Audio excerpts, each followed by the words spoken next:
do you want from me? Why do you care for me?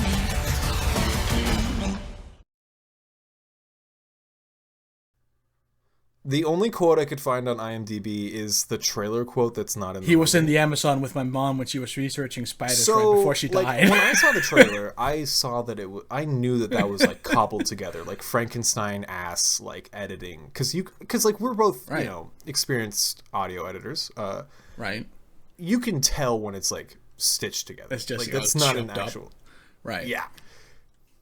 And I mean, she does say something close to that. How she speaks does not make sense. She does say something close to that in the movie when she's explaining to the girls.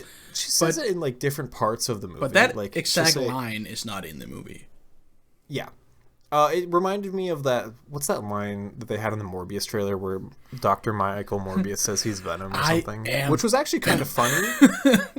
Yeah, which probably could have. No, I'm just kidding. It's Dr. Michael Morbius at your service. Yeah, why didn't you just... I don't know. Morbius is a great movie. We'll talk about this a little bit more with Madam Web, but I noticed with like some of these Sonyverse movies is like they will kind of start to they will like tease the idea of them all being connected in some universe, but actually when they'll never execute. It seems like it was reversed. Like they actually did like reshoots or whatever, and they changed stuff to where like none of this connects. Or it connects in like ways that don't make any sense, like trying to connect a Lego brick to a Lincoln log, if that makes sense. Yeah, it doesn't make any sense. Weird choices. Let's just get into the movie. Hi everybody. This is the Tokyo Podfathers. I was gonna say this is the Tokyo Oxic Podfathers because they use the song "Toxic" by Britney Spears in this movie. Oh yeah. Yeah, great. I love that scene. That was actually the funniest fucking scene in the movie. This is the Tokyo Podfathers. We're not talking about anime today. We're actually talking about a movie. We're talking about none other than Madame Web. With me today, I've got Panic. We talked about Morbius, was it like 2 years ago?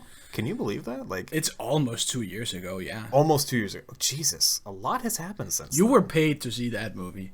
I was paid, and this one you did. On your own volition. I did it. I'm like that Kevin Costner baseball movie. I did it for love of the game at this point. Well, you love Dakota Johnson. We'll get to that. I wouldn't say love. We'll get there. You appreciate. We'll get to that. Put that on the docket, like the list of things we have to talk about with this movie. I have so many notes. I have a lot to say about this movie. Which is shocking. No, we thought it would be fun to just continue talking about Sonyverse movies. So that means we will be talking about Kraven not next year, later this year. Actually, not that far away. It's we're supposed to talk about Kraven in fall. But then we were, and then the strikes happened, and they pushed. And now this came out first, which I sure hope that didn't fuck up any timeline worries at Sony, because I know they care about that. Well, I was gonna say like what. I honestly, so here's my assumption, is that like Kraven also takes place in a totally different universe from Venom or Madam Web at this point. Does it? Well, we'll get into that because Madam Web. We'll get into it. But yeah, we'll talk about Venom 3 when that comes out. We'll have to actually do a little retrospective on the first two Venom movies because we actually kind of like those ones. I think. Question mark. I actually kind of like them, but. We'll have to talk about them. The first two Venoms. Yeah, I mean, kind of middling on the first one. I hate the second one. I think the second one, I think the second one kind of... The second one isn't a movie. They missed the second act. It jumps straight from first to third. The second one, goes really hard on, the... Is Eddie Brock and Venom kind of a couple sort of thing dynamic, but then also pushes really hard as we need to have a villain. We also need to have Woody Harrelson in the worst wig you've ever seen, doing the worst accent you've ever heard. Right. I don't know why they had. I don't know. It's weird. But that movie is that movie is weird. I like the first Venom though. It's kind of fun. It's okay. But it has problems. It has problems. It has Michelle Williams as a female, femme-coded Venom. Fuck yeah, symbiote. dude. That was the best Yeah, part I'm like, of the movie. why is Venom thick? Why is It's Venom weird. hot? Why is Venom played by Michelle Williams? I'm not complaining, but like also, whose idea was But that? I am asking. But I am I'm not asking, complaining, like, but I am asking. I Why? have questions. I'm not judging. I'm just asking. Okay. Where do we begin with this movie? Do we begin with its announcement? Should we talk about maybe its It's like, do we start about the history and movie? Do we troubles that start come with with the it? marketing? Do we start with Dakota Johnson and her like lack It's a can of worms. No, any like, kind there's of no. passion about this movie? Did you know that Emma Stone was in this movie? I was surprised by that. I was like, wait, what? What? She was the person she was the mom at the baby shower. She was the mom? Yeah, that's supposedly Peter Parker's mom. That's Emma Stone. Huh. Mary Parker. Is this the first time we've ever seen Peter Parker's parents in a movie? Were they not shown in the Garfield one? Question mark? I don't know. They're always gone. That's why he lives with his aunt. Right. Okay, I guess we'll just talk about production because that's this ties into it. Is that basically this movie was supposed to take place in, from what I've read, the 90s. No, Well, 2003. originally it was supposed to be the 90s, and it would tie into, I guess, timeline-wise, it would tie if Peter Parker was born in the 90s, that would make this universe's Peter Parker possibly the Andrew Garfield one. Right? I think. But instead they moved it to 2000 to the early 2000s for whatever reason. I guess maybe to line up with Tom Holland's, but No. then It's very simple. If we- They had to make sure that the NSA was created. right. Well, we'll talk. The about NSA that. is We'll a talk about plot the point. accuracy. Well, I was thinking like Tom Holland's Spider-Man was like how old in Civil War? Because that takes place 2015. I don't know why I'm I mean, he's supposed to be in high school, so right, but he's like, but not 16. 13. Yeah. Older than 13. Right. So that wouldn't even make sense. No. I thought maybe if it's 2000s, it would tie into the Raimi trilogy. That's not happening. I don't think.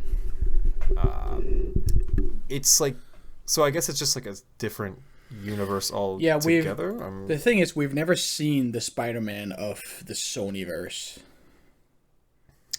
Yeah, They keep because talking technically about him. Venom was taken to Tom Holland's universe. Morbius is No, just a bit of the symbiote fell into Hollandverse. well. There's that that after credit scene, I think in No Way Home, where Tom Hardy is chilling in Mexico, right? Yeah, he's sitting in a bar in Mexico, and a portal opens up, and a bit of the symbiote falls into Hollandverse. And in the Right. same movie, Vulture is pulled into Venomverse, which is also Morbiusverse. Wait, is Venom and Morbius in the same universe? Yes. They Okay. they make references to the San Francisco thing with Venom in Morbius. I'm gonna be honest. I kind of forgot about Morbius. It's been like 2 years. I have not remembered too much about Morbius. I have started unironically kind of loving what Morbius is. Amazing. I love that for you. Because at some point, like when you watch something like Madam Web, you start realizing that it can Is this actually one of be those worse. you didn't realize how good you had it kind of thing? I didn't realize how good you had it. Like in Morbius, like it's like the director kinda cared, the actors cared, Jared Leto cared. It's like in this movie, no one gives a fuck. It's insane. Every single scene, like it all looks like garbage. Every line is delivered completely unhinged, insane. There's no second takes ever. I refuse to believe it. It's insanity. I'm gonna be that guy and say I actually enjoyed Madam Web more than Morbius. Really? But nothing I found happens. Morbius to be an absolute snooze fest. With Madam Web, I was never bored. What That the doesn't fuck? that doesn't mean I think it's like a good movie. I just think I was having like a great time just like kind of experiencing this. But it was all crowd of complete people. nonsense. Nothing ever happened. Yeah, they that's just ran away. That's kind of the fun part about it. I was They like, just I don't know they where they were this is just going running next. away. In this movie about 4 female superheroes and empowerment, they were all just running from a dude. I mean, I don't know if it's necessarily an empowerment. I honestly, it seems from interviews that it seems like this was a way different movie that they signed up for than like what actually came out. Right. I mean, It seems like there was I think this movie is almost 99% studio meddling. Like the movie that we saw. I think I think it's very much studio meddling. we put Sydney Sweeney in, Which is why I can't even blame the director S.J. Clarkson for any of this. It seems like this is ostensibly not her movie. Like Right. Sony is kind of known for just like meddling with their meddling with Spider-Man movies. Like Spider-Man 3 is the ultimate example of this. A movie I love and defend, but I recognize it as a compromised film. It is not completely Sam Raimi's vision. But a lot of things happen in this movie that like don't really like mesh well together. So apparently this movie was supposed to be more Terminator style, if that makes sense. Like, so Emma Stone's character was supposed to have like a way more prominent like feature in the movie. So basically, from what I understand, Ezekiel Sims, the Spider-Man thing, I don't know. He walks around barefoot all the time. I thought that was weird. Did he? Yeah, I 'Cause noticed. I picked up on that. thought it looked like he'll just that. walk. And then I kind of he'll just be barefoot gaslit all myself the time. into thinking he was wearing like really slim snakeskin boots or something like that. I don't know why he was barefoot all the time. I really don't understand. Well, it's like, to grip. it made a point to show that he was not wearing shoes, like ever. It's except when so he's he can wearing the climb suit, on which has- walls. Well, can't you just do that with the shoes on? Oh, why would he Like, do what that with difference shoes does it on? have to be? Does it have to be like skin touching the surface? I think so. Yeah. Spider-Man All needs right. to. Does the suit help with that? Does he not just create shoes that would like? I think the spider suit is meant to be like skin tight, so that little hanger thing. Oh, then he should just wear some like rock climbing shoes. Whatever. Sorry, but toe like sandals, toe socks. yes, those creations. Yeah. No, this was supposed to be like the Ezekiel Sims guy was going to be hunting down Mary Parker, played by Emma Stone, who was going to give birth to Peter, obviously, right? Mm-hmm. So like what happens is that like Dakota Johnson's character and like the 3 other girls all have their powers already, and Oh, wouldn't that be are, cool? like- right, it's going to be like Terminator, where like instead of like coming from the future, Cassie can see into the future and has to like, you know, take or like protect Emma Stone's character from Ezekiel Sims, Right. from what I understand. But just which wouldn't it sounds like a better movie than what we got. Wouldn't it be obviously, sick but if these 4 superheroes whose powers we keep seeing in visions actually had their fucking powers? I think this movie is like 95% reshoots at this point, because it's like none of this like makes like, it's weird that like none of them have powers. Yeah. Like, And we don't even see them get powers. They never have the powers. it feels like a teaser for a later movie that we're never Yes. going to get. I think they're trying, like, Sony are nothing if not like ambitious, and I think they have scripts for like at Ambitious least 2 in the same way that sequels. like an adult man is trying to ride a tricycle down a Walmart aisle or Yeah, something. yeah, of course. Yeah, I mean, incompetent, but they don't know that. But I'm sure they have scripts for solo movies for all of these girls, Possibly. which will never see the light of day. But that doesn't matter. Sony thought they would at some point. Sony would, well, maybe pre-pandemic, like they had a different mindset. It seemed like. Maybe. I don't know. I don't know when these movies were like conceived. But no, this is a weird production. It seemed, based on just interviews, it seems like Dakota Johnson seems pretty unenthusiastic about this movie, and I don't really God. blame her that much. Like, it seems like she signed up for a different movie. It seems like the movie that she originally shot was like, sounds better. I don't know how much better, but at least kind of sounds makes like more a movie. sense. Yeah, that sounds like something. But yeah, that's the other crazy thing is that a week after the trailer for Madam Web dropped, she left her talent She fired her agency. agent. That she was very fired telling, her yes. agent. She did. And I like, don't blame her. Well, this is not. She even said that she had not seen the movie in one interview. I don't know how much press you watched for this movie. Oh, all of it. I watched a lot of press because so a little bit of primer. We were considering actually trying to get Dakota Johnson on the pod just to interview her. What, you mean you never reached out? I actually did, and they told me she was busy. To be fair, I did. I get it, because it was like I feel like we should have done this like at least a month in advance before the premiere, because it was like a couple. Yeah, it's like so. What's she doing Saturday? Yeah, right. I mean, I was very professional about this. I said like, hey, this is who I am. This is where I'm from, or this is what I'm from this podcast, and I'd like to schedule a short interview with Dakota Johnson in promotion of her new movie, stuff like that. I didn't want to waste their time with it. I wanted to say, like, make it very clear what I'm there for. And they're just like, we appreciate you reaching out, but she is very busy right now. And I'm like, oh, okay, yeah. But also I watched a lot of press to come up with like better questions to ask, other than, wow, what's it like being in a Marvel movie or some shit. Like, say what you want about how Dakota Johnson treats press, but like, if I was asked the same 5 questions every time, every interview, I would get really fucking tired of it. So what was it like hanging out with Sydney Sweeney every day? What's it? How do you relate to the character of Cassie Webb, or like something real, like really just like generic ass boring questions? Well, also because you know she hates the movie.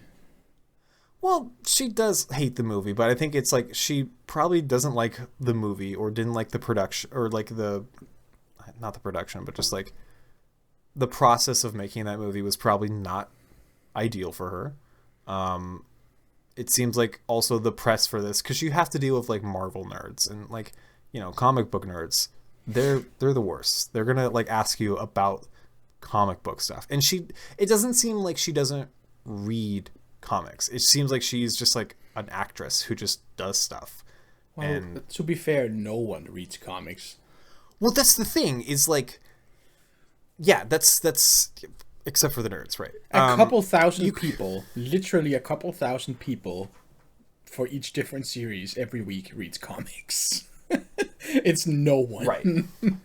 If I was asked the same 5 questions every interview on like a Zoom call, I'd probably like start to be a little, you know, like I don't give a fuck in my attitude and approach to things. Well, and if real. I also just hated making this movie. I mean, I understand. Let's be real. That's already have where to sell she the is. turd that you're in, but like in doing press for this movie, that's already the mindset she's in. She comes off as not giving a single shit. And you know what? It's kind of endearing. I won't lie. It's fair. It's completely fair. Like, I'm like, all right, Queen, sure, go off. Like on SNL, she says like, this is like if AI made your boyfriend's perfect movie. And it's like, oh yeah. I think AI could make a better movie than this, honestly.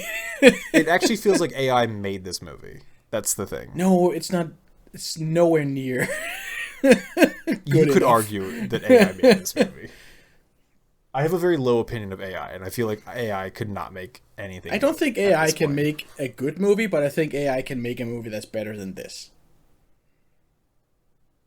This movie feels like 5 different movies put together. It's very weird. Really. Remember when really she just flies to Peru? She just abandons. Yeah, that's sorry. It was about. I brought that up because it was about as random as me bringing that up in the middle of conversation. It's just like, oh wait, gotta go to Peru.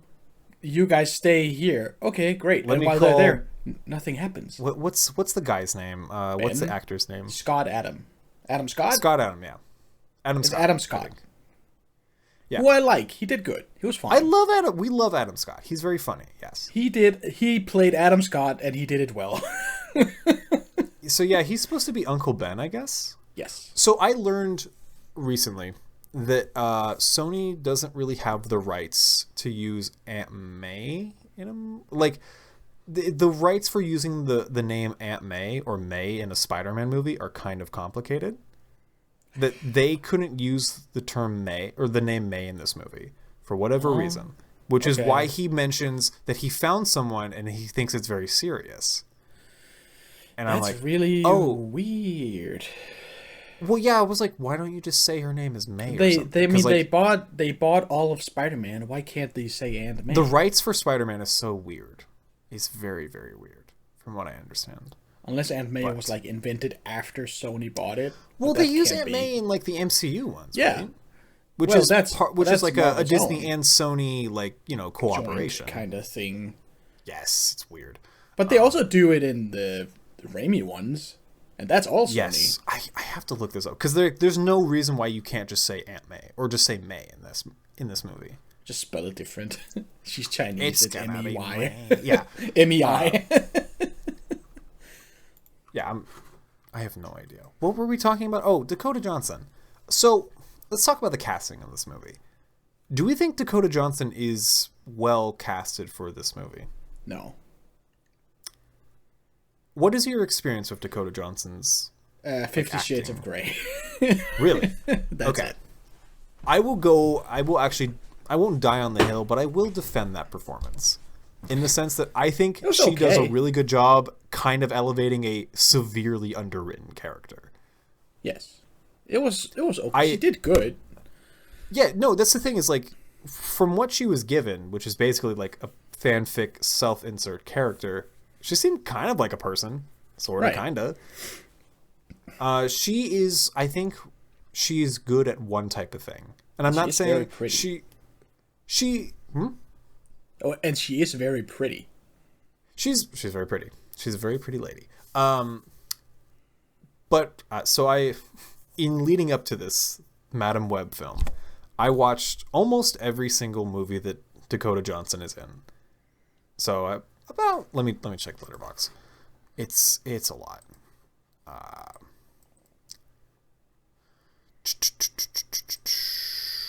All time stats.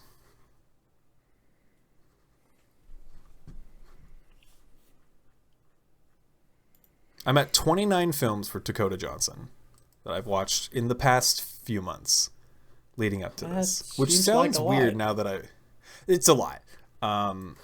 Here's the thing about her filmography. A lot of stinkers. A lot of movies that don't exist culturally. She's in a couple of good ones, don't get me wrong.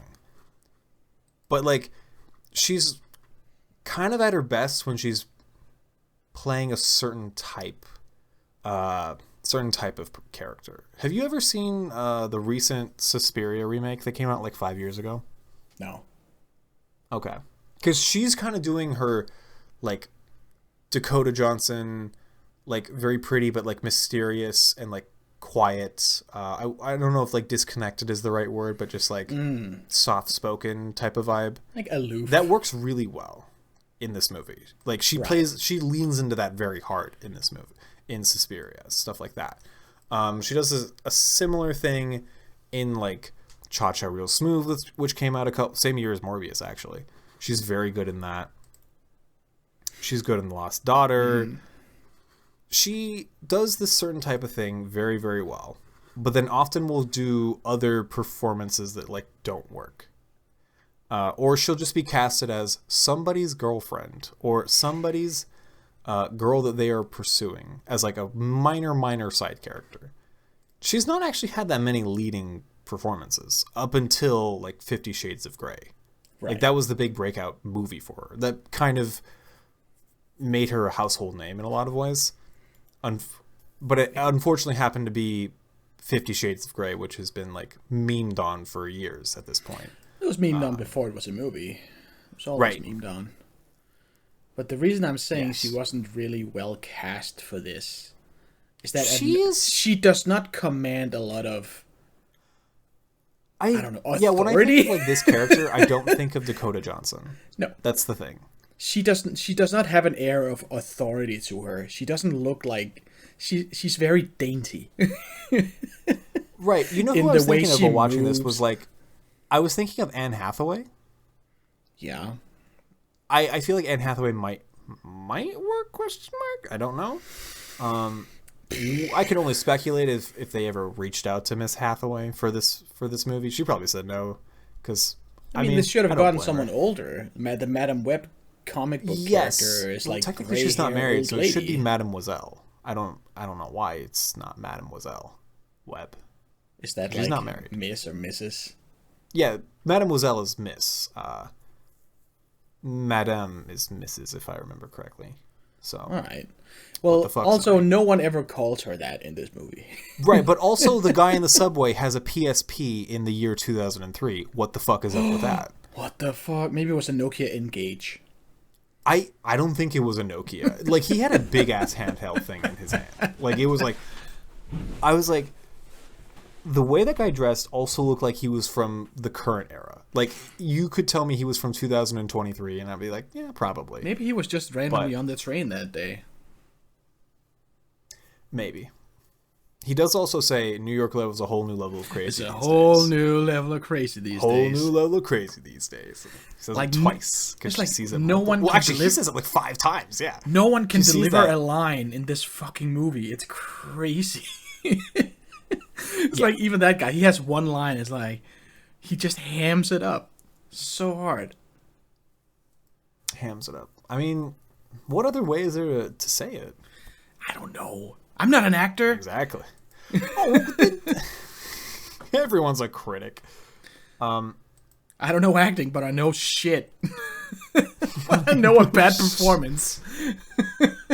Sure. This movie has almost nothing but. It's insane. It's like a fever dream. I was going to say, I think a lot of people are miscast in this movie. I think Sydney Sweeney is also very miscast. I don't mind Sydney Sweeney. I like her in things like Euphoria. I have not seen her before ever. But why was she dressed like an anime high school girl for this entire movie? It looks like she's wearing weird a wig, school and uniform, really big fat wig, like knee-high, thigh-high socks. She's just was dressed that like the thing in 2003, New York? I don't think so. I don't think so. I don't know. I don't think anyone has ever dressed like this except in literally anime. I don't know why the fuck they gave her that outfit. It looks so weird. It looks a little horny. So horny. And maybe that's the point, because it's Sydney Sweeney and everybody's horny for Sydney Sweeney. It is kind of weird how people are just weirdly horny for just a person. It is. Well, if they're an attractive person. Well, sure. I mean, Dakota Johnson has stands like you would not believe. Like, this movie might make back its budget just on the Dakota Johnson stands. You never know. I don't think so. It's not gonna make. It's gonna make less than Morbius. What was Morbius's domestic? I'm gonna guess 43. I'm gonna say 70. Right. Domestic was 73. Okay. Damn. Morbius opened to $39 million. It opened to 39. This one opened to 6. Well, also, we need to talk about the fact that in the past almost 2 years, superhero movies have had a bit of a downswing, right? They have. Culturally. Last year had a lot of, like, huge flops. Shazam. Quantum Mania. Not Guardians of the Galaxy 3, because that movie is, 1, successful. Actually 2, good. Actually, I would go as far as to say I think it is the best Marvel movie.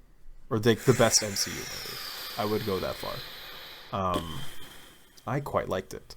It is very also good. 2023 also had The Flash. Blue Beetle. The Flash. What else? Superhero. And the year before that was fucking Black Adam, which flopped, despite what The Rock will tell you.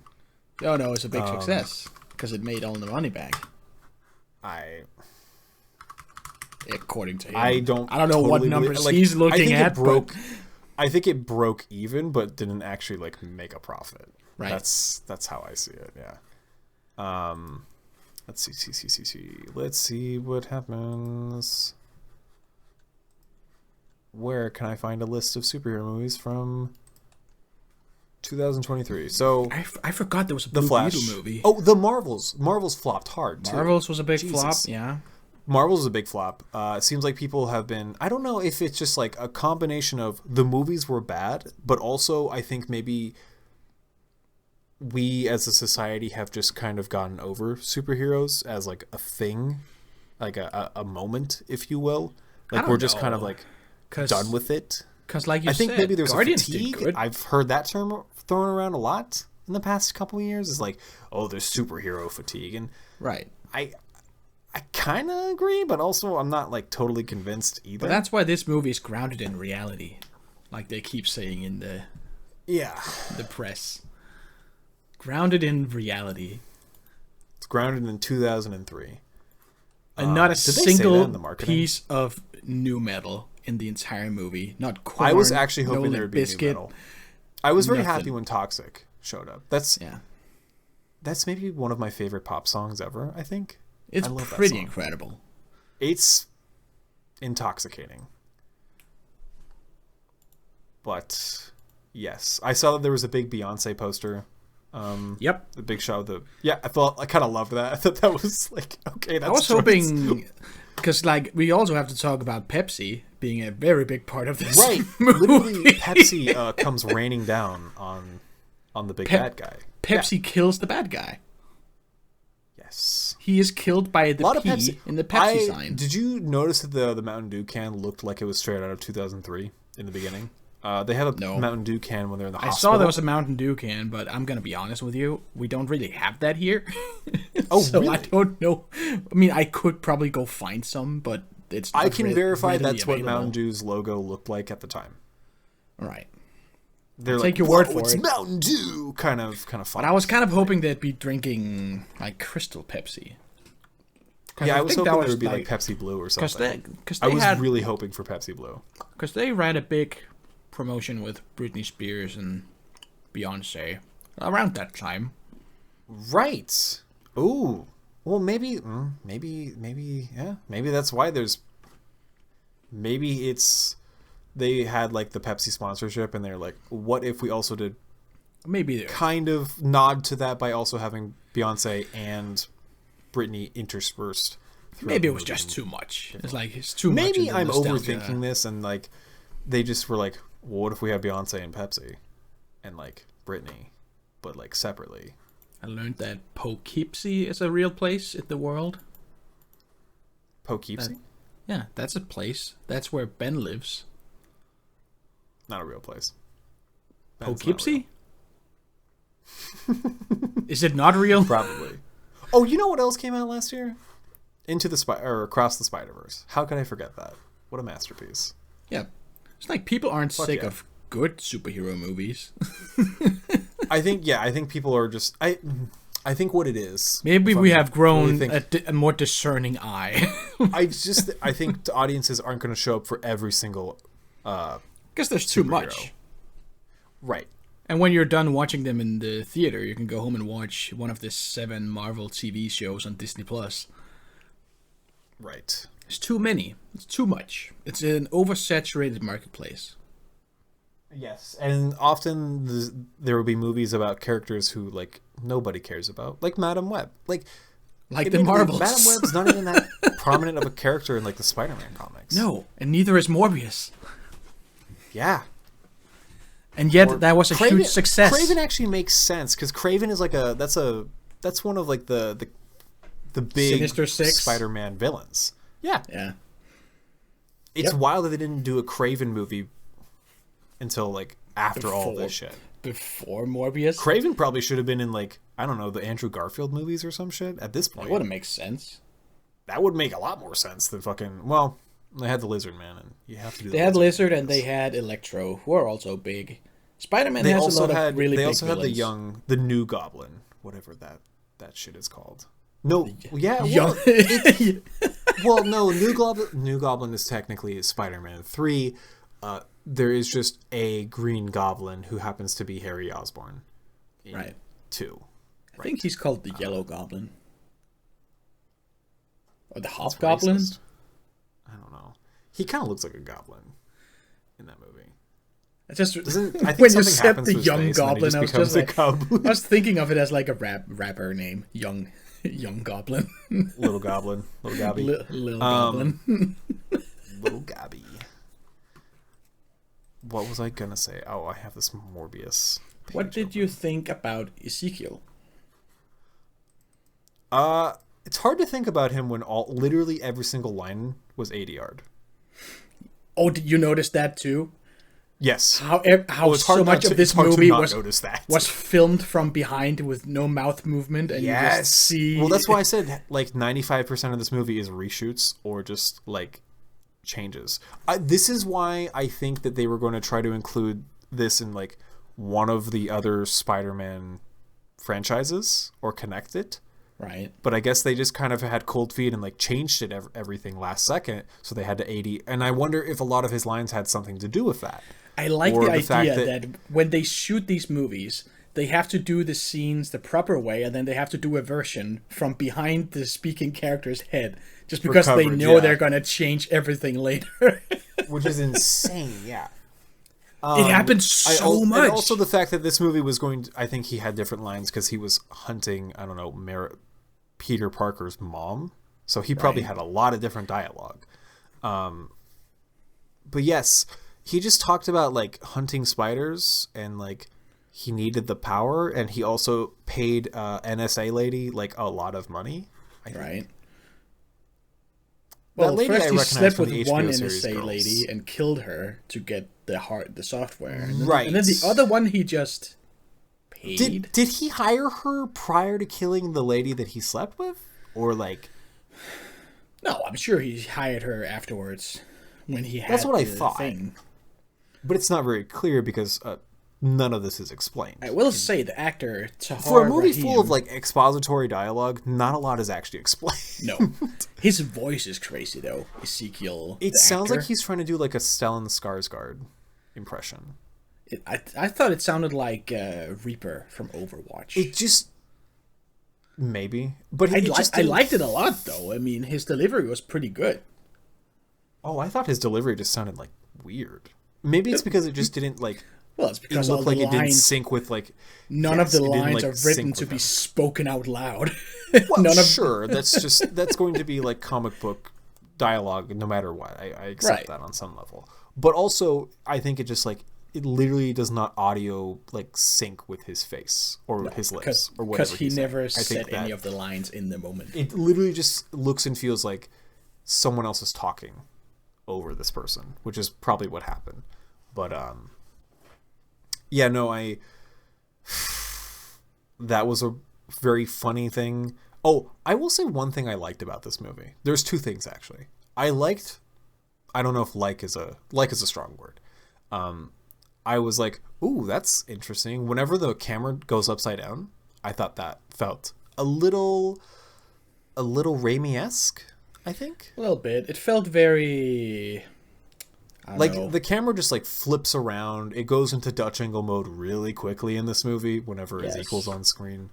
Something I noticed, speaking of the camera, is that they did a lot of fake zooms. Like in the middle of They did a lot of fake scene. zooms in the opening car set piece. Oh, they did it. They did it all throughout the movie. I kept noticing it. I mostly noticed it in the opening of the movie, and I was like, "Wait, is this supposed to be like one of those crash zooms?" Like, it actually kind of felt like a Raimi movie a little bit, but it also felt like a fake crash zoom because they're not zooming in. It felt like The Office. They're not zooming with the camera. They're zooming into the picture. Oh, in the editing bay, yes. It's an editing thing. They're zooming in Premiere Pro or whatever, not with the camera. It's like an after. It's a post thing, yeah. It's a post thing, and it looks like ass. It looks very amateur. It looks extremely. Looks amateur. Yeah. It happens. It's something that you do a lot in like video game pre-rendered cutscenes because it's all digital anyway. It's something you would find in like a meme video. Like yes, also that. Yeah. But like even in The Office, they do it with the camera. It's not like in post. That's true. And one thing takes a lot of skill, the other thing looks cheap as fuck. Yes. No, what was I going to say? Oh, the thing I did like was that line about Martha Stewart, where Sydney Sweeney's character was like, so sad about Martha Stewart. What was sad about Because I think Martha around this Stewart? time, Martha Stewart was in prison. Oh. Which is like, yes. I'm the only person in my screening. I was going to ask your screening experience with this movie. There were 12 people there. Is that full or how big was it? No, not it's a very small venue on premiere day, and that was me and 12 others, but it was nowhere near full. Okay. Did you get trailers beforehand? Oh yeah. What'd you get trailers for? I don't remember. Dune 2. Oh, I did not get. I surprisingly didn't get a Dune 2 post. And some shit ass Danish movies. Oh, great! Danish cinema is horrendous. Have you seen the new Mads Mikkelsen movie? Which one is the new one? It's called The Promised Land. I have not. No. Okay. I have not. Also not seen another really round yet, but I hear that's. Oh. Have you seen that? Yeah. I've heard it's really good. It won an Oscar, but I've heard that it's kind of. Well, it's a thing where I think if you're not Danish, you'll watch it and be like, "Oh, how exotic! those whimsical Danes." Like an American watching like a European film, being like, "Wow." This well, like any to the average European, it's like, "Yeah, I've seen that before. That's cool. That's whatever." Like any Danish person watching it is just like, "That's it." This is what all our movies are like, and they're shit.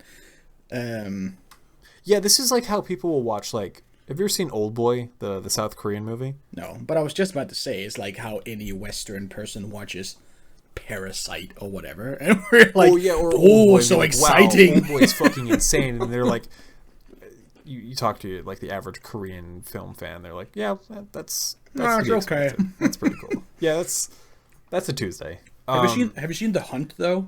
Speaking of Mads Mikkelsen, The Hunt. No, Mads Mikkelsen is like a big blind spot for me. The last thing I watched him in was the Indiana Jones movie. That's an insanely good movie. Where he's like is the Hunt where he hunts down like a pedophile or something? No, it's where he is falsely accused of being a pedophile. Oh, is this a cancel culture movie? Not really, because it's before that. I hope it's. I was like, oh, is this no, it's actually really good. Okay, good. That's a big recommend. Yeah, I've only seen him in like American movies. Admittedly, that's. I wonder how the language barrier is. Oh, I mean, when he talks, he sounds cool. Like, he just always sounds cool. He's a good actor, but he has been very typecast in American movies. Yeah, he always plays like a Nazi, Nazi adjacent. Well, no, he was. Yeah, he was a villain in the new Indiana Jones. Mm-hmm. Yeah, which is not a good movie. That's a terrible movie. Awful. But you're a Mads Mikkelsen guy. You're like... I do like him. In the way that I have watched 30 Dakota Johnson movies, you've watched like 30 Mads Mikkelsen I did March Madsness. I did Dakota Johnson Cinema January, so yeah, I'm with you. I tried watching a Mads Mikkelsen movie for every day in March. How'd that go? Which, a lot of them very good. A lot of them horse shit. He's been in a lot of garbage. See, this is the thing about actor filmographies is like, when they're good, they're great. They can't all be winners. But when they're bad, they're so bad. Especially when you're watching like the early stuff. Because like early days in a Danish actor, like there's already no money in Danish cinema. Budgets are so low. So when you're in like in an early movie, indie movie, that's made for like $5. So he's in some really weird, cheap stuff. Mm-hmm. Fair enough. No, that was the thing with like Dakota Johnson is like she's a bit of a nepo baby. I know that's been talked about probably. How so? Her parents are both very well-known actors for their generation. Oh shit. But she I mean, I think she's worked her way to like better movies. She started in a brief moment in like her film debut as like an adult was The Social Network in 2010. She was in one scene. She's really good in that scene, actually. Oh, that's right, Don Johnson. I did find this out recently, but I forgot.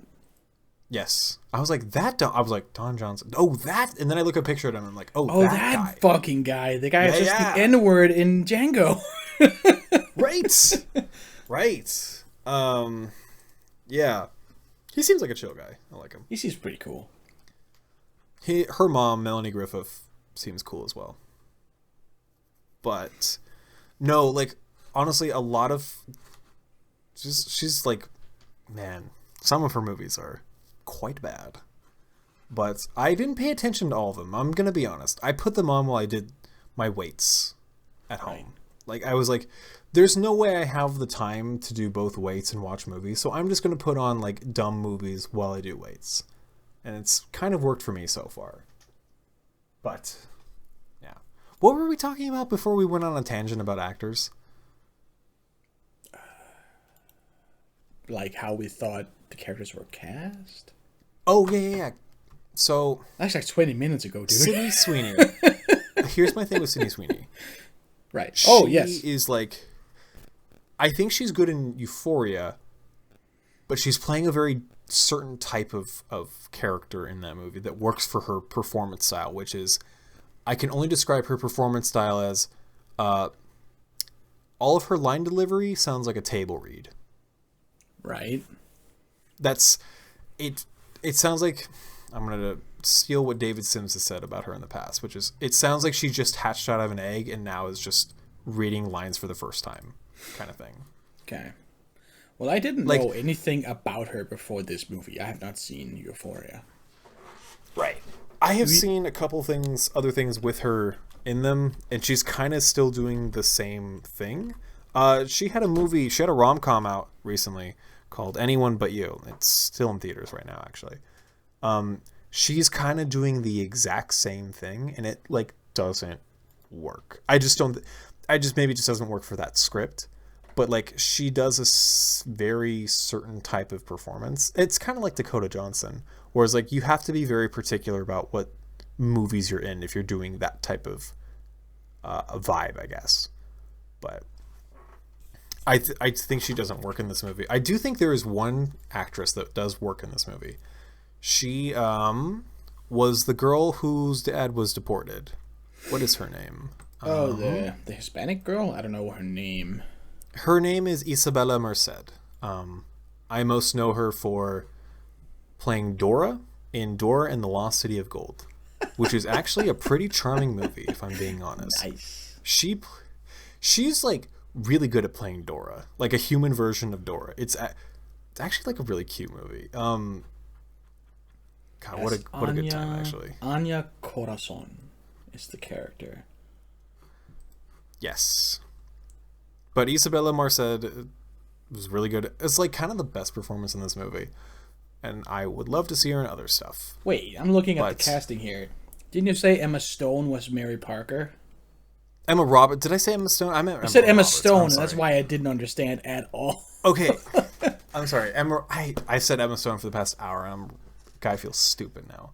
Emma Roberts is what I'm talking about. Yeah, when I saw Emma Roberts, I was like, oh, right. Emma Roberts. She was kind of a thing at one point, right? And then she just like kind of fell off. Like, have you seen what movies she's done in the past 5 years? Let's see. Little Italy? With Anakin Skywalker? Yes. She has done a lot of like streaming movies or just movies that don't exist, if that makes any sense. Right. She's also in a movie called The Hunt, which is not the same one I was talking about. Oh no. Oh no. As a character called Yoga Pants. She was in the fourth Scream movie. She was in It's Kind of a Funny Story, which she's good in. But yeah, no, she was... Yeah, no. She was kind of popping at one point and then just like fell off hard. Just, I guess, chose movies that just never went anywhere for her career. So, like, seeing her in Madam Web was like, oh, whoa. Good for her. Good for her. Get that bag. I hope the bag. bag was worth it. Let's see. Speaking of casting, stuff like that, I did not buy this sudden friendship and like found family bond between the three girls at any point. No, neither did I. It was like that chemistry was so off. And the vibes were stinky. Right. No, it just seemed like there wasn't enough, like, I guess. No, there just wasn't juice. And I don't know what it is. Because then you have something like Spider-Man 3, No Way Home, where the three Spider-Mans are now hanging out, and you're immediately by it. Like, they're just bros. they're just immediately homies, I don't think any of them were on the same stage when they filmed those scenes. I think they were all the green screen. I don't know if they were in the same room when that happened. But you're still by it. Like, they have the talk at the top of the tower, and you're just like, man, they're being dudes. They're just guys being dudes. And I don't know if it's a guy thing, like you can relate to that. Maybe it's... I was going to bring this up. I was going to bring this up somehow, but I feel like... And I don't want to be that... I don't know how to put this. Go ahead. Be that guy. I think the reaction to this movie feels a little interesting because it's an all-women's movie. You're going to say the S word? I was going to say misogyny a little bit. Oh, the M word? Like, it seems like people were out to get this movie a lot more than Morbius. Maybe. I don't know. I mean, I feel people were real, like, the Morbius memes were harsh, and they were maybe because of Morbius, there was, like, even more, like, there was just no goodwill for this movie. Maybe. But also, tons of women superhero. Like, remember Captain Marvel? Which... Granted, not the greatest movie. Like, it was not a very good movie. It was not a good movie, but also people like hated that more than like the most mid DC movie because like it had women, I guess. It also had a little bit of like. Well, that one also had the issue. It was a bit, it wasn't as very subtle about like its female empowerment themes. No. It had an issue. And people feel really bothered by that. That in one of the Avengers movies, suddenly Captain Marvel is just there, and she does not have any chemistry with the rest of the cast whatsoever. And then they try and sell a solo movie with her, and it just did not work at all. So for what it's worth, I don't think Brie Larson is that great in the movie, but also it seems like the reaction to Brie Larson existing felt really sexist. Yeah. Or you're thinking of like entire YouTube channels living off of Brie Larson. Oh my god, that shit is so weird. They gotta go touch grass. Go talk to a woman. Do something. It's like, go talk to Brie Larson. Or don't. Stay away from Brie Larson. It's so weird. Because somehow Brie Larson became just like the spearhead of, I guess, like that type of woke culture. She became like the figurehead of it. Like anything she would say, they would ascribe to the entire liberal left. It seems like they had their pitchforks out just for anything that she did, regardless of whatever she said was actually that bad. It seems like they just were out to get. And it's all because she had that quote of saying that the movie was not for white men or whatever, which is also a weird thing to say generally when really the movie is for that exact audience. They are the people who watch comic book. I was going to argue it's more for just literally. I don't even know if it's for white men, but it just seems like it's an all four quadrants kind of movie. You know what I mean? I mean, yeah, but like realistically, the people who watch these movies are white dudes. Right. They are the comic book movie audience. Now, you could make like an argument that maybe Disney or Marvel trying to like pivot towards like appealing to white women or just women, like the female demographic more for one movie feels calculated and a little performative. Sure. Yeah.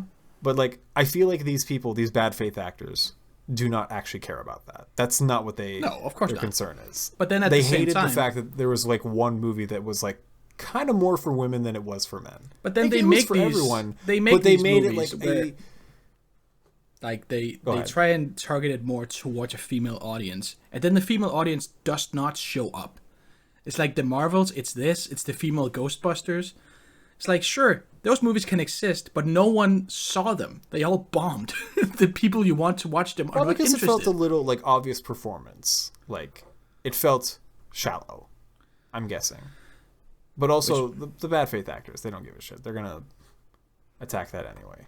They make these like really mediocre movies, and then they cast all women in them, and they're like, "Here, women, Ghostbusters for you," and then the women don't show up, and no one watches it, and suddenly it's everybody else's fault. I don't know. It's weird. It's a weird industry. I mean, it wouldn't hurt to like, even if you're a guy, go out and support like women directors or women created media, right? And then, well, Barbie did great. That was a women-directed movie. Barbie did great.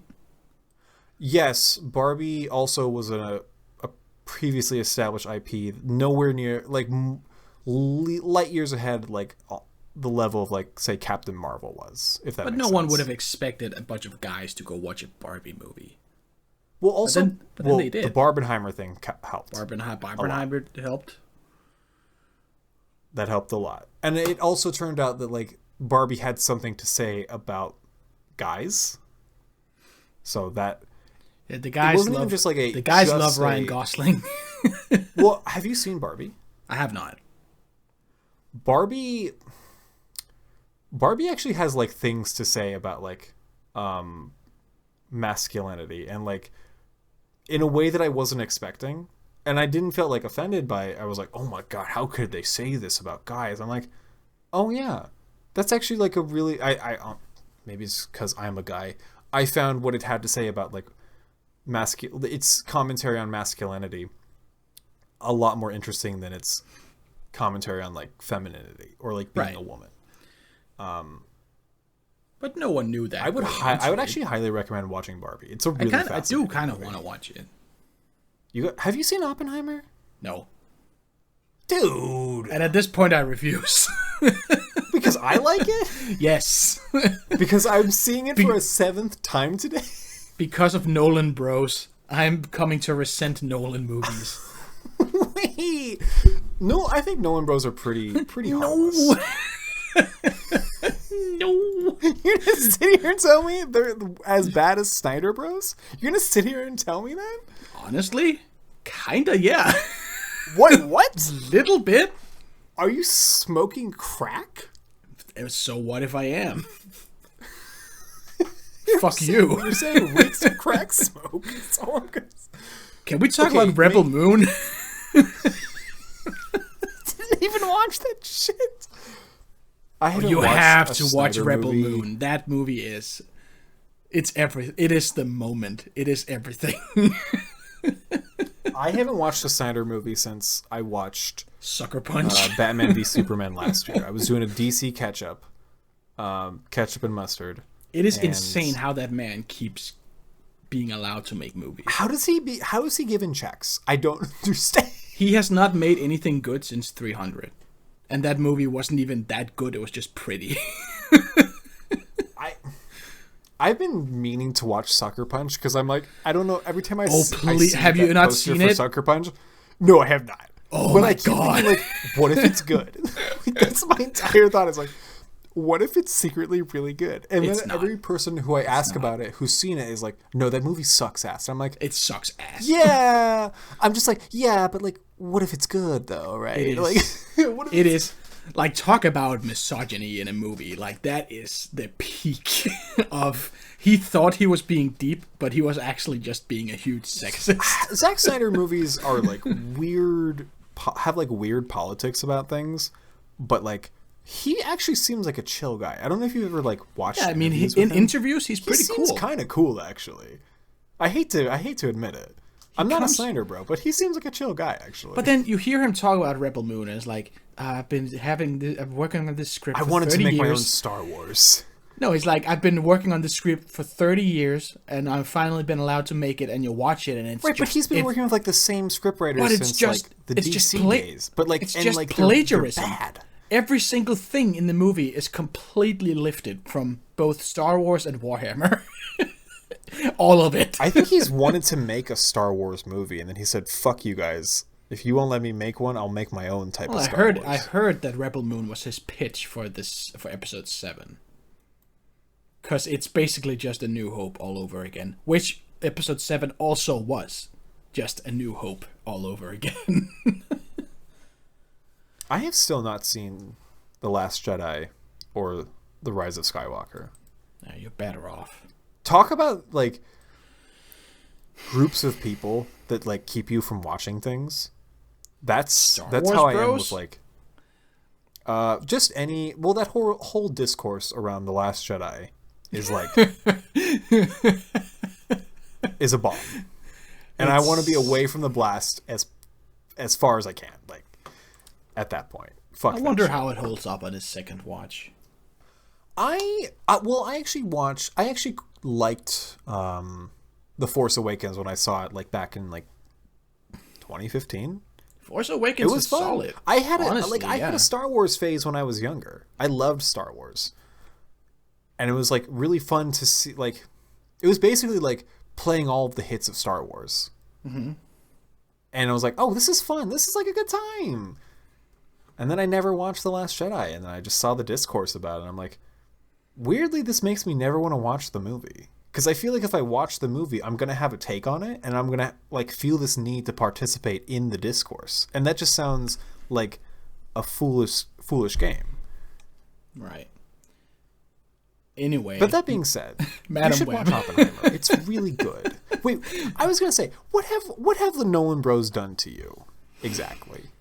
I don't know. Preaching Nolan.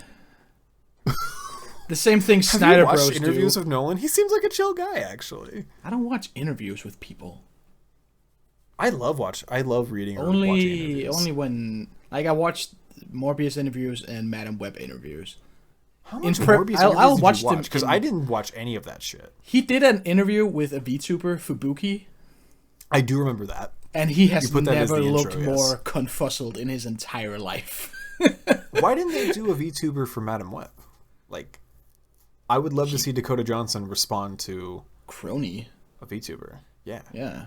Why not? That wouldn't be great. Like, two really, like, sultry lady voices just talking shit. That'd be nice. I don't know if I've said this in the server, but I've always thought, just talking about Dakota Johnson, if acting doesn't work out for her, she could become like an ASMR content creator, and she would make that's what everybody said when she released. Wait, everyone says this? No. That's just Okay. that was like the meme when they posted that thing about I'm actually kind of psychic and I know you're gonna see the movie twice. Oh my gosh, yeah, it was it's weird. like a That was 14-second wild. clip, and all the Twitter posts were like, "Did you just jerk off to the Dakota Johnson?" Oh, I didn't even mean like sexual ASMR, just like regular vanilla ASMR, just whatever. But I know what I get what you're saying. Right. That was a She weird has a promo very nice video. voice. I don't know. I would love to ask her about that. Do you that think would be my question. Is like, do you think she's who gonna put a be gun to your Rouge the head Bad? to do like that type of content? Because that's weird. That's Is like weird, dude. Is she gonna be Rouge the Bad in Sonic 3?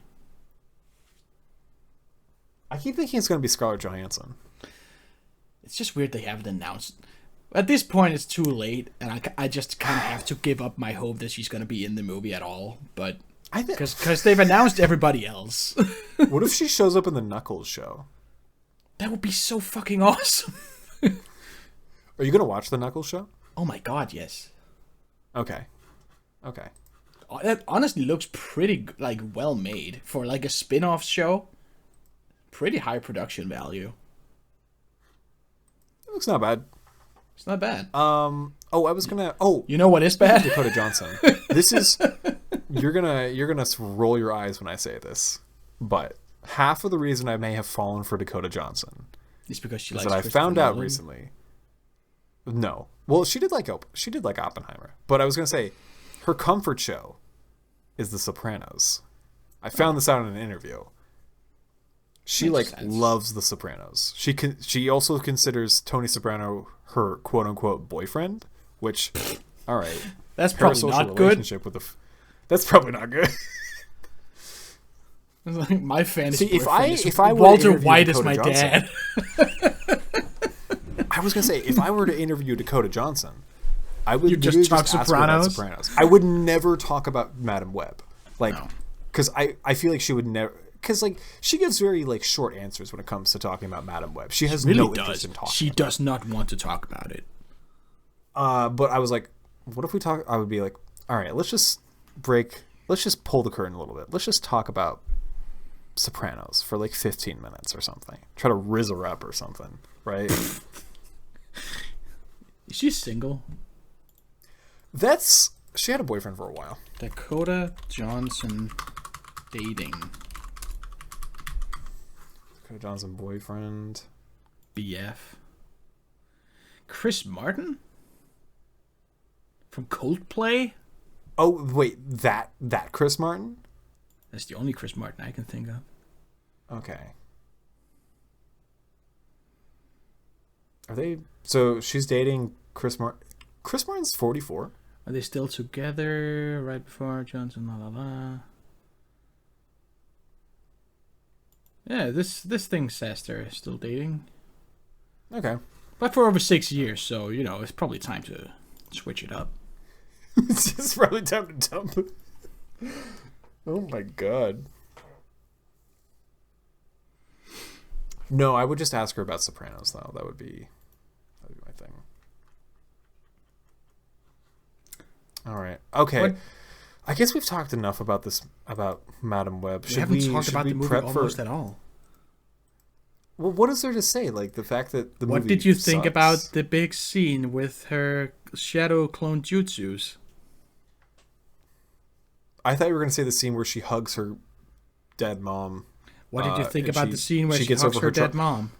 Well, I don't know why there was like a scene of her getting over trauma, because she'd never really had trauma to begin with. Yeah, right. She just like, I was She like, never seemed to hate her mom at all. well, thank you for resolving a problem we never had. That's Right. awesome.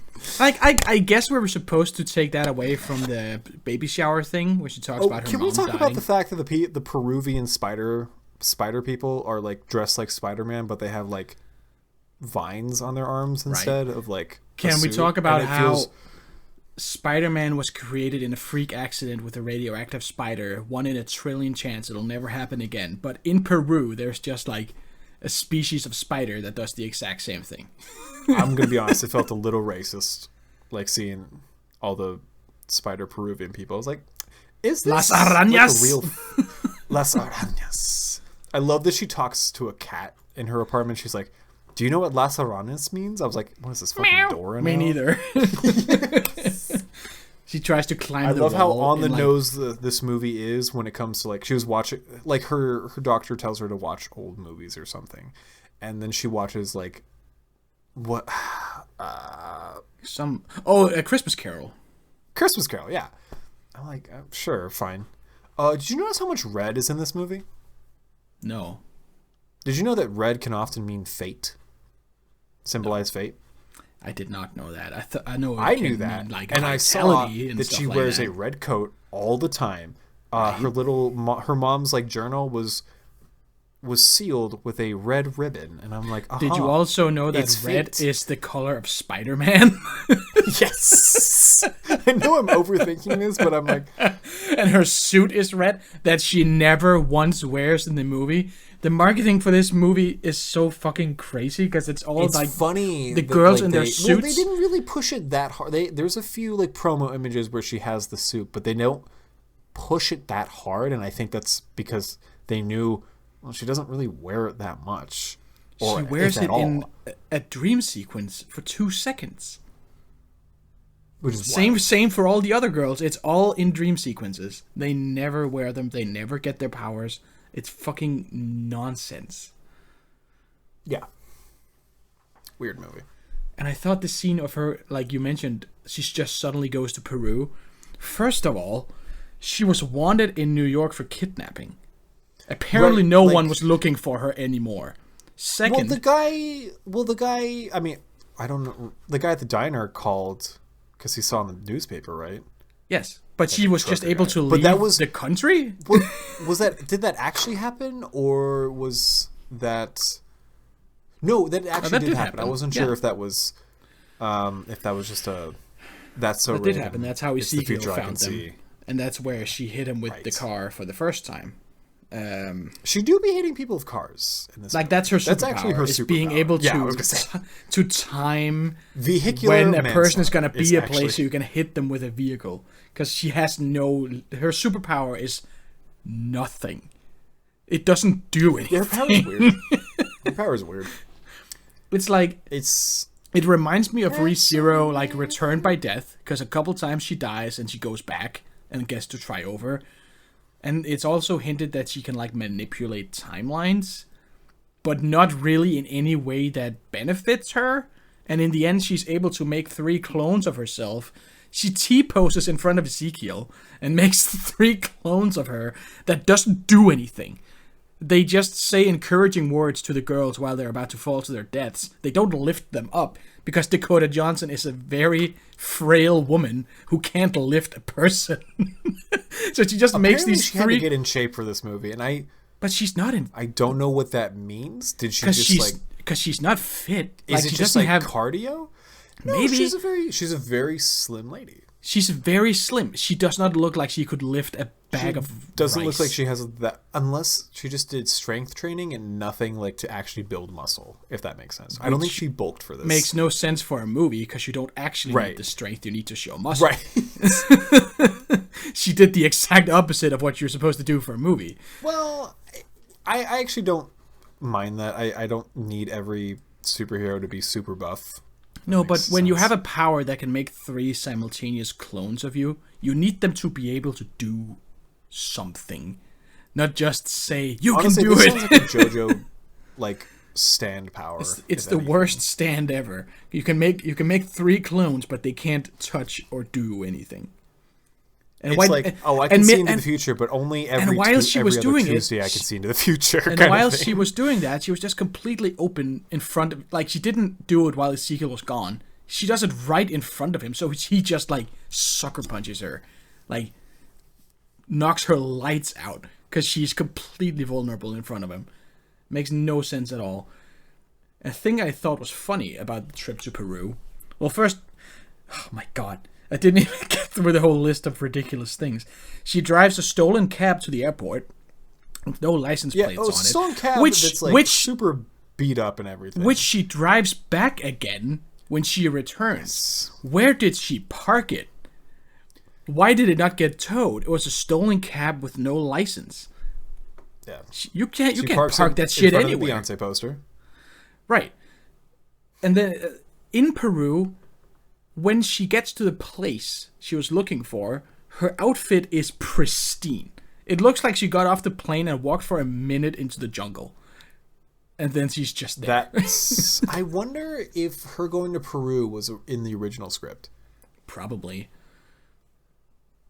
And also, like, wonder. the overlap of this movie and Morbius is crazy, because Morbius is also in South America looking for a species of animal to cure. Is it explained where in South America he's in? I think so, but I don't know where. I don't remember off the top of my head.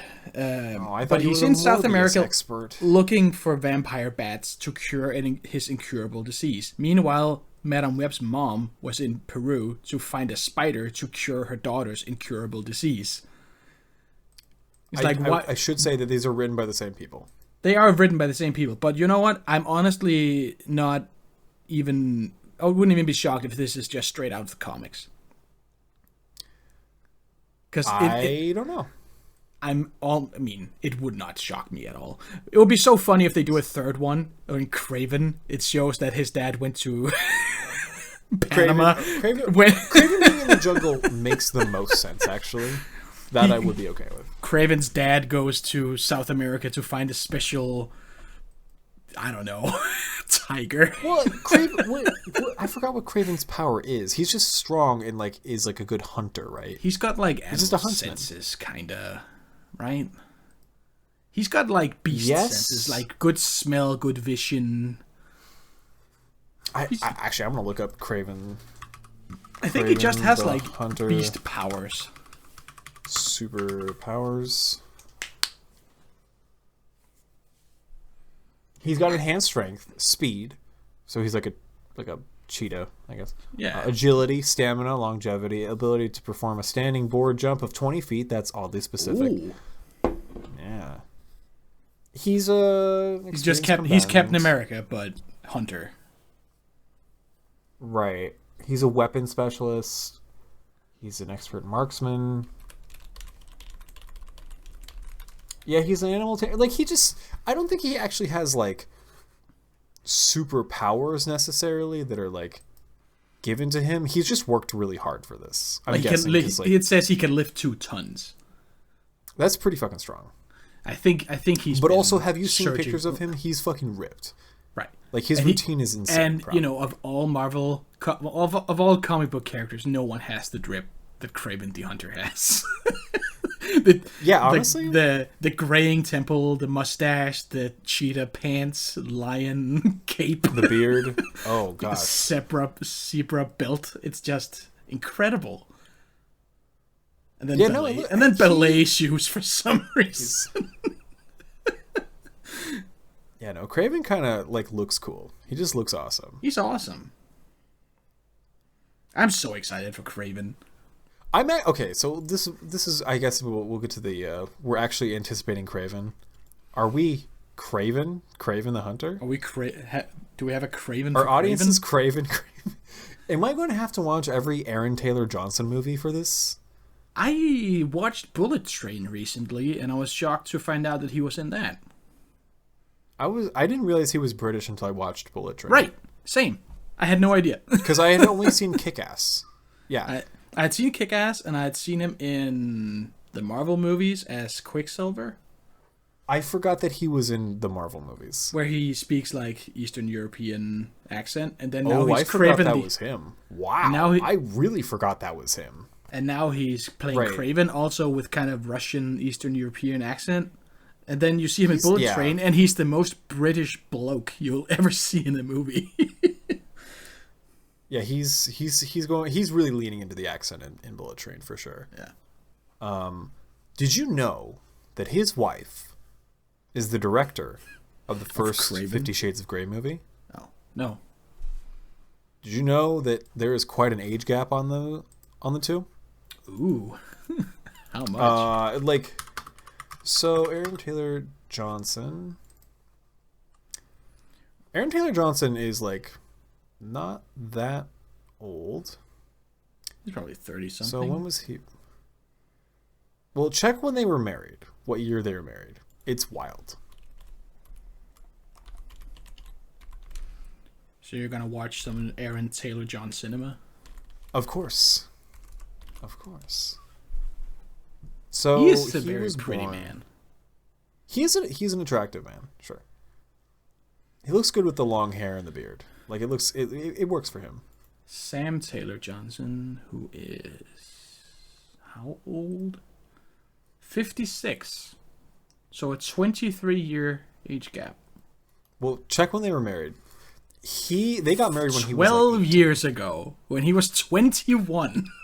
Oh my god. Oh, I thought it was when he was 18. I did the math wrong. Shit.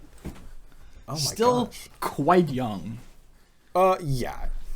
Turns out me and Aaron Taylor Johnson are the same age. Oh.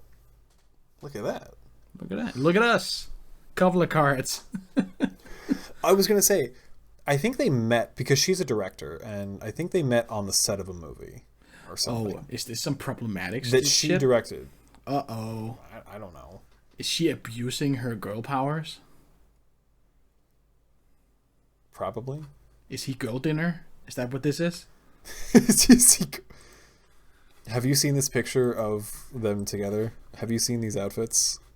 Have you seen Aaron Taylor Johnson's outfit? Let's see if there's...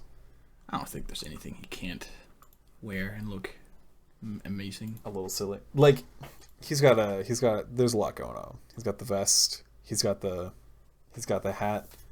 He's got the hair. It's looking good on him. Look at him. He's tall. He's 180. Same as me also. He's only 180? Yeah. Oh, you're talking like height. I thought you were talking weight. Oh, no. Oh, you're using the metric system. Oh, yeah. Yeah, 180 centimeters. That's like 5'11". Okay.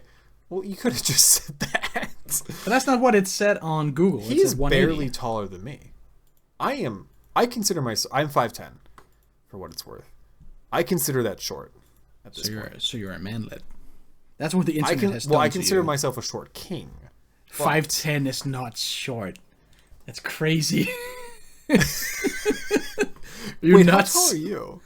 5'11". I'm the same as Aaron Taylor Johnson. Oh my god, you're... Wow. I always thought you would be taller. We can round up to 6.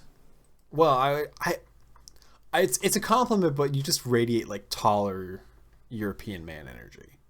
Thank you. 5'11" is the completely average height of a Danish man. Oh. Dang. So I'm a medium king. Hell yes. Average height king. Let's go. Right. Oh, Craven. What do we know about Craven? Well, we know he can do a 20-foot jump off a some board, whatever, standing board Russell jump. Crowe's in this movie? I forgot about this. He's the dad. Oh my gosh, I love Russell. We need to have Russell Crowe. We should book Russell Crowe for the pod. I'm sure that he's would not be fun. doing anything. He was the Pope's exorcist. He's doing stuff. Did you ever see the Pope's Exorcist? No. Oh, neither did I. I don't watch a lot of movies, and when I do, it's usually have weird, bad. Noticed movies. that. Well, compared to me, you don't watch much, but I think you watch an okay amount. Like a couple every once in a while. I've watched Morbius 3 times. You've watched it 3 times? Well, I watched it in the theater. Okay. Then Did you rewatch it for the pod? I don't think it was out for rewatch at that time. And then once with Kiwi, and then one more time, and I don't know why. I guess I just missed him. You were thirsting.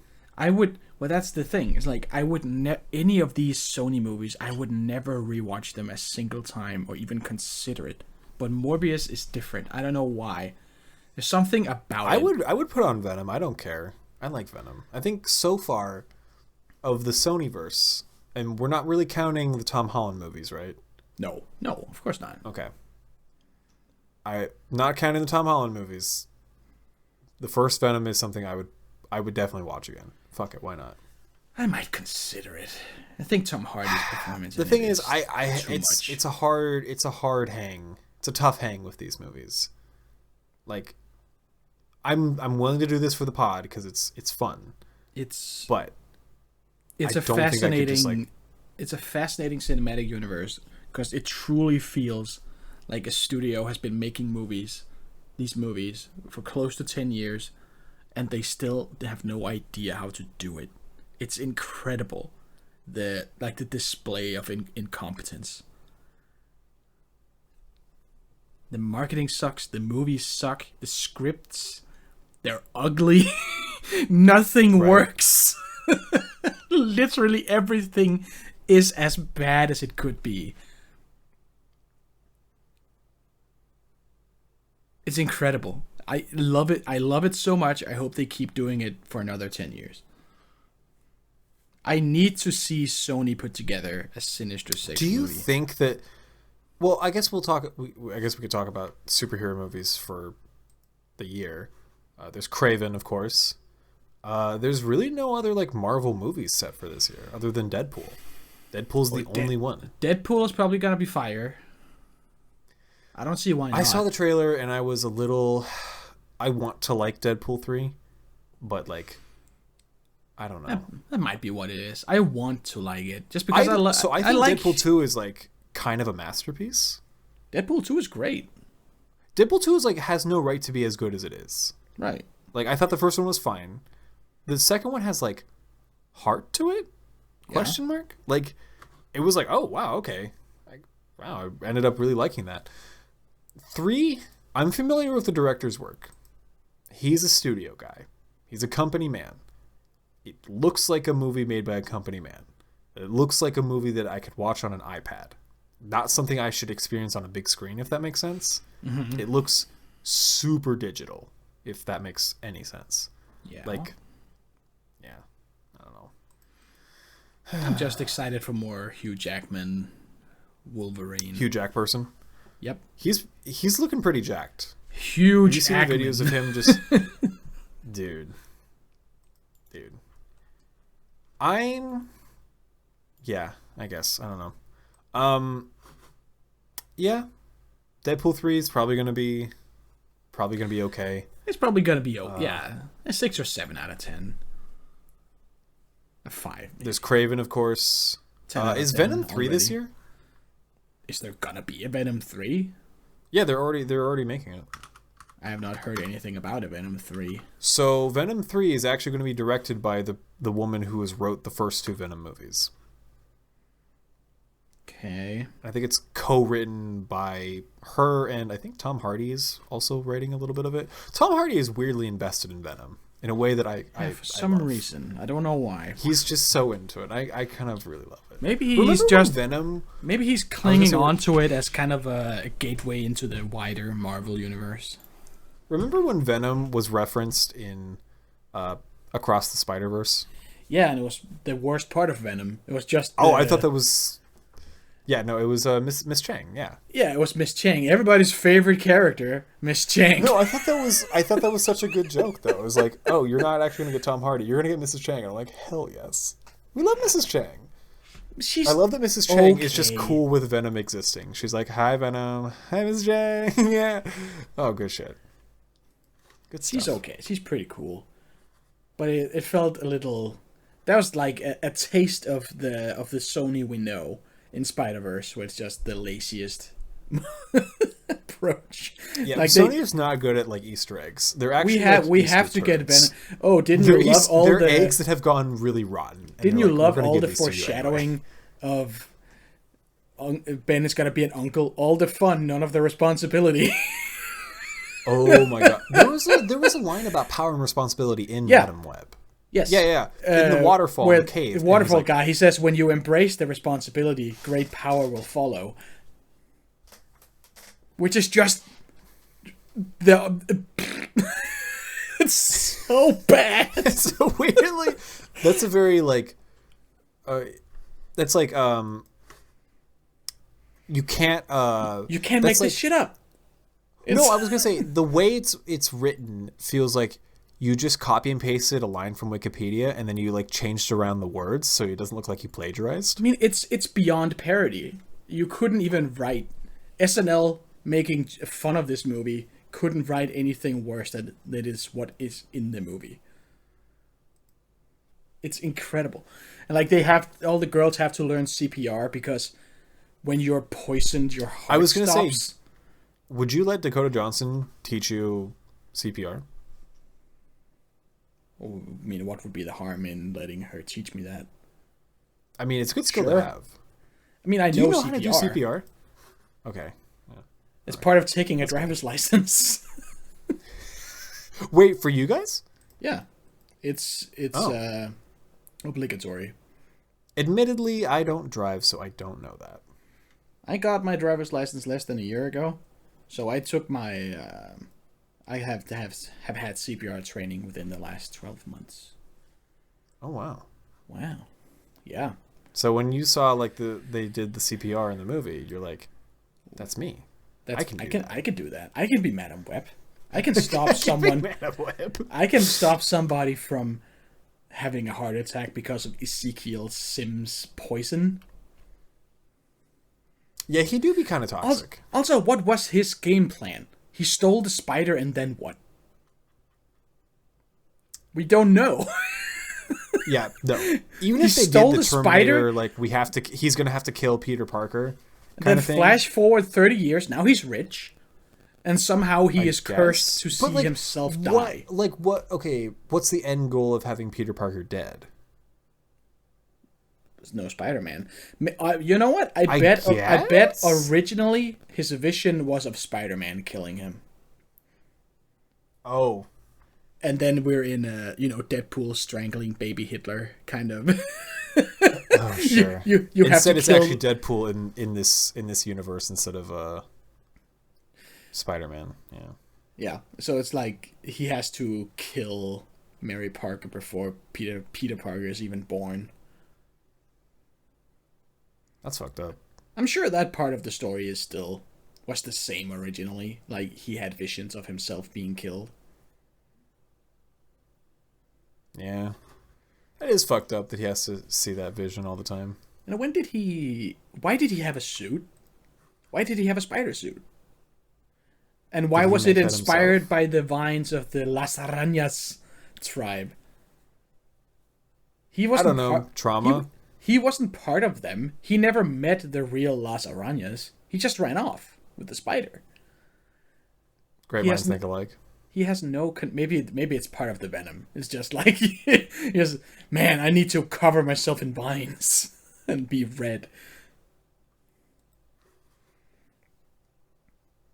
Great movie. Would recommend. No, it's fucking laughable in every aspect. It's crazy. What were they thinking? Did they think they were sitting on a gold mine with the character Madam Web? No one knows who that is. Well, I guess since they're sitting on the rights and they have to make like content every 4 years, because like that's how they keep the license. Works. Yes, they have to make. But it's a contractual obligated movie now. Then make a movie about Mysterio or Rhino, Scorpion, Shocker, like all these other Spider-Man characters people know, or make a Spider-Woman movie. Well, we've talked about this in the past. Is like they were kind of gearing up for a Sinister Six thing, right? Yes. And then they never did it. And I don't think Madam Web is a part of the Sin. I don't think she's a villain. No, she's a hero? Question mark? I don't know. Yeah, I think she's just kind of like a Doctor Strange kind of character who like sits in New York and keeps the timelines in track, trying not to interfere. That's like my impression of the character anyway. Well, she has a wheelchair towards the end of the movie, right? She's kind of more like a Charles she has Xavier to get crippled and blinded. So she could be more like the comic book character, because at no point... Well, that makes kind of... Well, yeah, they did kind of tease that, because like, she had a hard time like seeing things, and like it seems like just sounds were her natural enemy, because it was just loud all the time for her, I guess. So... Not that this was well communicated, but... It was just so kind of picked up on. It was just so out of pocket. Like, last second, she has to get hit with fireworks. And I don't know what happened to her legs. I didn't see them get hit by anything. But now she's in a wheelchair like fucking Professor X. And she's wearing the worst sunglasses I've ever seen. Man, so if this came out in 2003, this movie... Would it be fire? No. But would it make money? I was going to ask you, does this movie feel like it's like a 2000s superhero movie, or does it just feel like it takes place in the 2000s? I think those are two different things, right? The visuals definitely felt like Spider-Man 2 or 3 level. Oh, sure. They looked old and bad in the same way Sandman does when he becomes sand. Even though I think he honestly looks better than anything in this movie. No, the CG for the effects for Sandman in 3 are amazing. And honestly, the symbiote goop. Yeah. Like, I know people like to say some movies look like CGI goop. Like the goop in 3 is like immaculate. Like it looks pretty gross and alien. It's awesome, actually. Yes. But like it's dated. Obviously, but it looked pretty good. It looks weird, but like in a way that works for it. Yeah, and then this movie, it's just like Remember when she has like that weird when she like drowns in the water because like she kind of dies in the car for like a quick second. Mm-hmm. She has like there's like the web that looks like it looks like semen. Like it's just like there's like this whole like sequence of like she's like wrapped in like web, but it looks like semen, and it looks really weird. I was like, is this just nut? Is that what this is? Is she Madam Nut? She has like a whole like psychic sequence where she just sees stuff happening. Right. I think that's where like the powers kind of unlock for her when she like dies, question mark. I don't know. It's never explained. I was kind of on board at the beginning when it seemed like her powers would be more of a Groundhog's Day kind of thing. Yes. Like she would rewind 10 seconds and be able to know what was gonna happen, but they never did anything with it. It's so crazy. Yeah, or like that Nick Cage movie Next or something. You ever seen that movie? No. Okay. Okay. Oh, I wanted to... Did you think Cassie was kind of an asshole throughout this movie? Cassandra? Cassandra Webb? Cassie Webb, yes. Mademoiselle Webb. She was kind of mean to everyone. She's kind of a dick to everyone. Like, she was such an ass to that family of the person she saved. Like, she took to the hospital. Yeah, she that meets was her so family weird. afterwards. Like, the kid comes up with a drawing, and she's just like, I don't want it. What the fuck am I supposed to do with this? I'm like, I don't know. Take it? What the fuck? Take it, say thank you, smile, and then burn it. I don't know. It was so weird. I'm like, don't make the kid feel bad. Like, it's such a weird thing that she's like an asshole. I think we're just supposed to get that she's like socially awkward. Because they make a point of saying that she was being really awkward about it later. And she says, that does sound like me. I don't know. I was like not expecting Cassie to be kind of mean. Maybe I'm misogynistic. I don't know. But yeah, how could you? She's. Like, I expected better. No, like she's awkward, but like in a way that's just like, wait, why are you like just like mean? Like she's like very dick. Well, also to the girls when she takes them away really in the cab and she just screams like, at them and then closes to, like, the fake kidnap people. I would try my best to not be a dick. If that makes any sense, I would try to get. On the other hand, she did not ask for any of this, and she is kind of helping them, and that makes sense. And she has no plan, and she is stressed out as fuck. I understand she has that she like literally no plans, and I'm like, bro, what are you doing? But at the same time, she lets them out; they just die. That is also not good. Yeah. Remember when they go to the diner and then they like start dancing on the table? Yeah, that was like, that felt so not forced and natural. That felt very weird. I was like, wait. Remember when they were in the forest and they're supposed to hide there so they don't get killed, and then they just go and start picking up guys? Yeah, it was really, really weird. Too toxic? Super weird. Which was good. Yes. But, yeah. Toxic, we love. That was good. Oh my god. That reminded... Like, when Mary is giving birth and they go to the hospital, why did the girls come along? I don't know. They were in the house to hide because they know that when they show their face, they'll be found right away. And not only do they go, Maddie takes the front seat and is staring out the window the whole time. She's the only reason they got caught. Just stay in the house. Idiots. Yeah, I don't know. Doesn't make any sense. Yeah. No, this movie is... As long as they were in there, he couldn't find them. NSA was powerless to find them. Yeah, NSA sucks.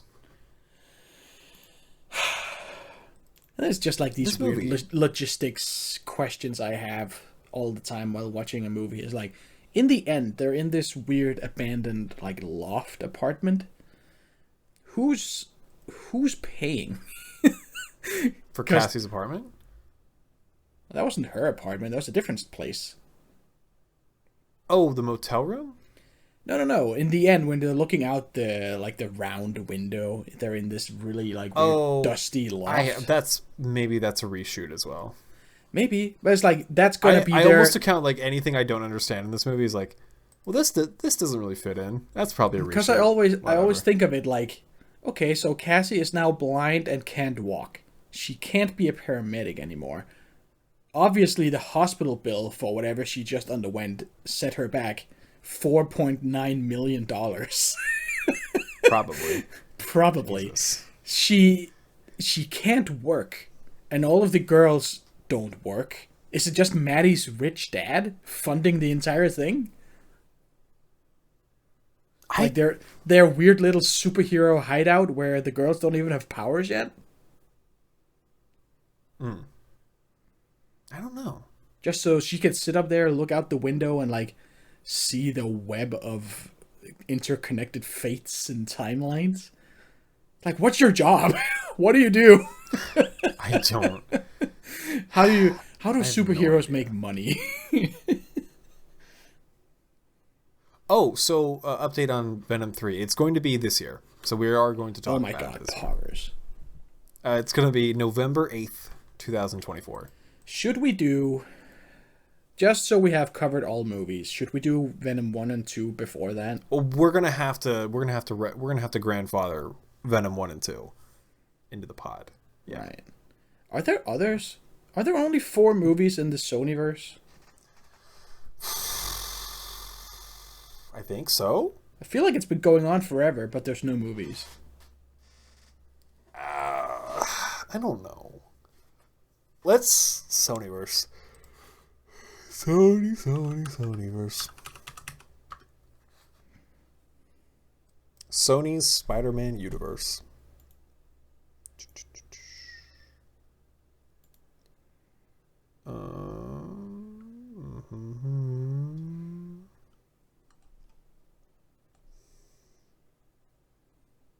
No, it started with Venom.